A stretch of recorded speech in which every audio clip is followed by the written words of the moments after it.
나스닥은 연일 신고가에, 코스피는 이러다 정말 5천 가는 거 아닐까 싶은 불장이 진행 중인데 코인만 비실비실대고 있으니 불안하고 후회되시죠? 오늘 이 불안과 후회 말끔하게 날려버릴 수 있는 자료들로만 준비했습니다. 안녕하세요, 피터입니다. 거두절미하고 바로 목차부터 말씀드리겠습니다. 11월 비트코인 상승을 보는 이유와 지금 물려있는 알트들 대응방, 오늘은 이 두 가지에 대한 저의 생각 전달드릴 예정입니다. 모두가 기대했던 10월이 기어코 마이너스 3.6%로 마감을 했습니다. 역사적으로 10월에 마이너스 마감으로 끝난 적이 단 2번이었기 때문에 저 포함 수많은 투자자들이 업 온리로 대응했던 시기였고 그만큼 많은 유동성이 청소되었던 안타까운 달이었는데요. 하지만 11월은 10월에 못했던 상승까지 만회하는 상승이 나와줄 것이라고 보고 있습니다. 지금부터 그 이유에 대해 말씀드리겠습니다. 첫 번째, 차트적 관점입니다. 현재 비트코인 4시간 봉 프레임으로 차트를 보시면 명확한 패턴이 발견됩니다. 많은 분들이 눈치채고 계셨겠지만 10일 폭락 이후 비트코인은 오르면 내리고 오르면 내리는 지루한 횡보 구간을 거치는 중에도 고점은 일정하지만 저점은 계속해서 높이고 있는 이른바 어센딩 트라이앵글 패턴을 만들고 있는데요. 어센딩 트라이앵글은 전형적인 상방 추세 전환 패턴입니다. 그 이유는 캔들이 그려내는 패턴의 성질에 대해 조금만 깊게 생각해 보시면 바로 납득이 가는데요. 현재 비트코인이 이 저항대에 계속해서 부딪혀서 질질 흐르는 모습이 연출되고 있기 때문에 매수세가 매우 약한 상황이다 라고 판단하실 수 있겠지만 사실 그렇다면 이미 비트코인은 100K를 깨고 이 장기 상승 추세선을 이탈하는 움직임이 나왔어야 정상이겠죠. 비록 상당 저항을 뚫어내고 있지는 못하고 있지만 지속적으로 이 하단 추세선을 지키는 움직임이 나와주고 있는 건 이 레인지 내에서의 유효한 매수세는 계속해서 들어오고 있다라는 것으로 판단할 수 있습니다. 한두 번은 그렇다 쳐도 5번을 넘어선 매수세가 확인된다면 아무리 둔한 트레이더라고 해도 매수세를 체감할 수밖에 없게 될 겁니다. 그럼 이런 구간에서 자연스럽게 큰 베팅을 하는 고래들이 늘어나는 수밖에 없겠죠. 그리고 한 발 늦게 이 고래들을 트래킹하던 개미들도 롱 포지션을 구축하게 되고 대량 거래량이 터지면서 결국 이 상방을 돌파하는 그림이 나오게 되는 것입니다. 이게 바로 어센딩 트라이앵글의 원리고요. 단순히 어센딩 트라이앵글은 상방, 디센딩 트라이앵글은 하방, 이런 식으로 정답을 정해놓고 기계적으로 차트를 해석하는 것이 아닌 이 추세가 터지는 알고리즘을 정확히 이해하고 피부로 느낄 수 있는 게 진정한 기술적 분석이라 봅니다. 두 번째, 고래들의 롱 물량 축적 데이터입니다. 저는 고래들의 롱 물량을 축적할 때 비트파이넥스 거래소 포지션을 가장 많이 참고하는데요. 이유는 간단합니다. 이른바 고래들의 거래소로 인식되어 있는 비트파이넥스를 과거부터 쭉 관성으로 사용해온 고래들이 많기 때문이며 반대로 개인 투자자나 규모가 영세한 그룹들의 수와 영향력은 거의 없다고 볼 수 있어 호가창의 움직임이든 실제 체결된 거래의 규모 사이즈 등 이 모든 게 고래들 중심으로 움직이기 때문이죠. 표를 보시면 확인하실 수 있듯 최근 이 비트파이넥스에서 롱 포지션 수가 점점 더 쌓이고 있습니다. 롱 포지션이 쌓인 후에 비트코인이 어떻게 됐는지는 앞두 번의 랠리에서 확인하실 수 있죠. 물론 이 정도 수준까지 올라가려면 아직 시간이 좀 더 걸릴 것 같긴 합니다만 21년도 비트코인 폭락의 부근에서도 그렇고 늘 비트코인 가격과 양의 상관관계를 보여줬던 만큼 이번에도 비트코인이 이 추세를 따라가지 않을까 합니다. 보시는 것처럼 비트코인 가격이 하락하고 바닥쯤에 도달했을 때 비트파이넥스의 고래들의 롱 포지션 물량들이 최고점에 도달했고 그 후에 비트코인이 신고점 랠리를 시작한 것을 알 수 있습니다. 마지막 세 번째, 사실상 오늘 영상에서 가장 중요한 내용인데요. 바로 셧다운 종료와 유동성 반전입니다. 계속해서 말씀드리지만 저는 조정 끝 상승 랠리를 알리는 가장 명확한 신호탄이 셧다운 종료 선언이라고 보고 있는 입장입니다. 그 이유에 대해 차례대로 말씀드리겠습니다. 현재는 셧다운으로 미 의회에서 연방정부 예산안이 통과하지 못하고 있는 상황입니다. 예산안이 통과되지 못하고 있다고 해서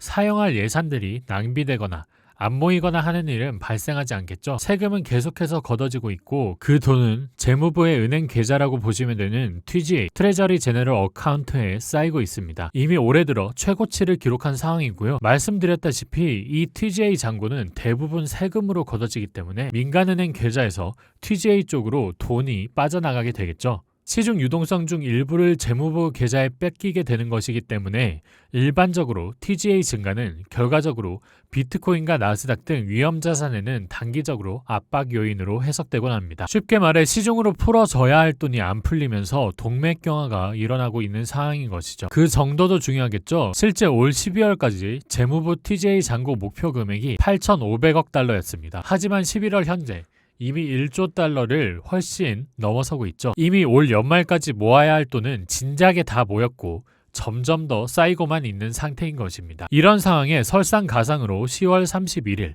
연준의 SRF 그러니까 상설 레포를 통해 503억 달러가 차입됐습니다. 이게 무슨 뜻이냐? 쉽게 말해 미국 은행이 줄어든 유동성으로 스트레스가 커지자 정부 그러니까 연준에게 담보를 맡기고 돈을 빌렸다는 소린데요. 이 또한 시중에 돈이 없다는 뜻이기 때문에 위험자산에는 압박 요인으로 해석될 수 있습니다. 그리고 막대 그래프를 보셔서 아시겠지만 이 빌린 500억 달러라는 수치는 굉장히 이례적인 수치입니다. 그만큼 시중의 유동성 동맥경화가 심해지고 있다고 해석할 수 있고요. 그렇다면 이제 다들 셧다운 이슈의 중요성을 이해하시겠죠. 이 동맥경화를 뚫을 수 있는 방법이 바로 셧다운 해제입니다. 그리고 셧다운은 영구적인 긴축이 아닌 정부 내 일시적 갈등의 부산물로 셧다운이 해체되는 순간 유동성은 반대로 강하게 회복될 가능성이 높습니다. 굳이 어렵게 마련한 세수를 그냥 창고에 넣어두고 썩힐 이유가 전혀 없기 때문이죠. 셧다운이 종료되고 유동성이 풀리면 자연스럽게 비트코인은 130K를 넘어서는 랠리를 이어나갈 것이라는 게 제 생각입니다. 이어서 물려있는 알트코인에 대해서 알아보도록 하겠습니다. 현재 이더리움 차트만 보셔도 아시겠지만 비트코인에 비해서 알트들은 매수세가 없어 블리딩이 지속되고 있는 상황입니다. 댓글에 손실이 진행되고 있는데 손절을 해야 하냐는 글들이 많은데요. 아마 저 포함 선물은 10월 10일 이 하락에 모두 터졌으니 아마 현물에 관한 문이겠죠. 결론적으로 저는 봉크 같은 경우 손실이 꽤 크지만 물량 하나도 안 팔고 쭉 홀딩해 나갈 예정입니다. 지금부터 그 이유 말씀드릴게요. 지금이 알트 시즌 종료가 맞을까 판단하기 위해선 비트와 이더 시총을 제외한 전체 알트 시총을 나타내는 차트인 토탈3 차트를 보셔야 합니다. 여러분은 이 차트가 명백하게 꺾인 차트를 나타낸다고 보시나요? 물론 급락으로 한번 뚫리긴 했지만 명백히도 이 상방 추세선을 계속해서 받아주고 있는 모습이 확인되고 있습니다. 21년도 차트를 비교하면서 확인해 볼까요?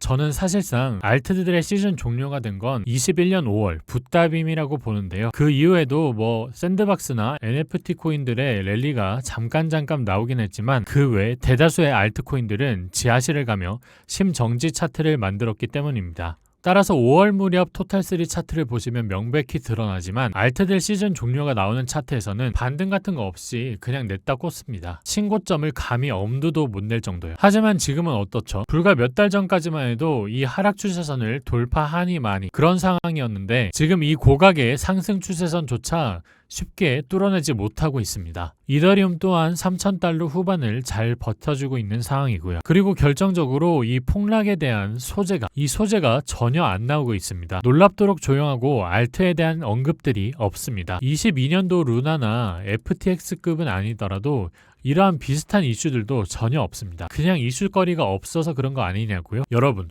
우리가 10월 업토버를 외치면서 가장 기대했던 호재 기억하시나요? 바로 알트들의 현물 ETF입니다. 어느새 이 소식이 쏙 들어갔죠. 대부분 셧다운으로 진행이 보류되고 있기 때문입니다. 리플, 에이다, 도지 이런 코인들은 ETF 승인이 불투명해졌다라는 소식만으로도 충분히 악재로 작용할 수 있었습니다. 하지만 그런 악재는 나오고 있지 않죠. 심지어 퍼드도요. 그 이유는 쉽게 짐작할 수 있습니다. 바로 솔라나 현물 ETF의 유입 상황. 그러니까 얼마나 잘 팔리고 있느냐만 봐도 감이 오실 거라 보고요. 중요한 건 이 시기가 비트코인과 이더리움 ETF를 팔아제끼기 바쁠 때라는 겁니다. 아니, 솔라나 ETF를 사는 사람들이 비트와 이더 방향성도 고려하지 않고 살까요? 이 아이러니한 결과에서 시사하는 바가 명백함을 눈치채셔야 합니다. 제가 계속해서 솔라나를 줍고 있는 이유기도 하며 알트들을 손절하지 않고 버티고 있는 이유이기도 합니다. 그냥 뇌피셜 다 빼고 담백하게 팩트만 말씀드릴게요. 비트가 내리건 말건 이더가 쏟건 말건 기관들은 솔라나를 매수하고 있습니다. 저는 그렇게 생각하지 않지만 지금이 크립토 빙하기의 시작이라고 생각하시는 분들도 지금 손절한 타이밍은 아니라고 보고요. 적어도 이 반등은 먹고 나오셔야 됩니다. 그래야 손실을 최소화할 수 있습니다. 지금처럼 바닥 잘 다지고 있을 때 손절은 최악의 손절입니다. 여러분, 셧다운이 종료되고 TGA 잔고의 문이 열리면 비트코인은 오를 수밖에 없습니다. 저는 계속해서 솔라나 매수할 겁니다.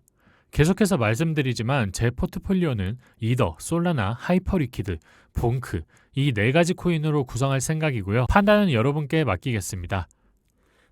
만약 나는 그냥 업비트나 빗썸과 같이 국내 거래소에 있는 코인들 사고 싶다 하시는 분들은 제가 업비트에 있는 219개 코인 모두 정리해서 절대 매수해서는 안 되는 코인과 추천 안 하는 코인, 추천하는 코인 이런 식으로 나눠서 정리했으니까요.